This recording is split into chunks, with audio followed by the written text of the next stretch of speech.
we find that it may not so much be the quantity that's an issue, but more of the quality of the food. So if we were to go back to focusing on whole foods, keto aside, right, like any diet that is focused on whole foods, where most of the foods that you're taking are natural, unprocessed as much as possible, most likely you'll be able to nourish yourself well, and most likely you'll be able to get to a healthy weight.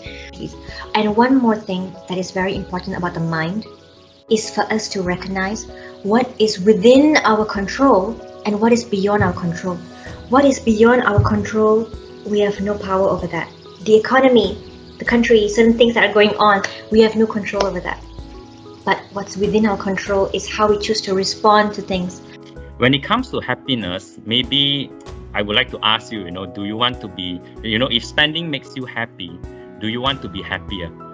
All right, because I think if the answer is yes, then definitely, in the long run, you can be happier if you were to manage your finances better, because by spending money and, spending on, I would assume, luxury goods or things that you can afford to not have currently, yes, it makes you happy in the short term. You're happy, for example, you enjoy a nice meal, you go on holiday, you wear a nice pair of sneakers and everybody goes, wow, how do you manage to cop that sneakers, But, if you want to be happier, in the long run, for the sake of, your family, for yourself, especially, even as long as after you retire, then I think this is something that you have to strongly think about, because I can almost guarantee you that this is going to make you happier in the long run. Self-awareness, or a sense of strong self-awareness, or people with strong self-awareness tend to have a more giving culture relatively to somebody who's a bit lower. And self-awareness comes from experiences.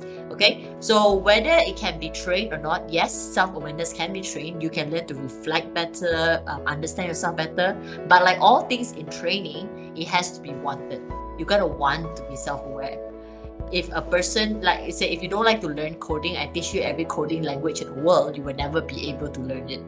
So you need to want to learn it, and then you can train it, and then you can get better. You can just get better at it. But somebody with strong self-awareness would definitely have a stronger culture of giving.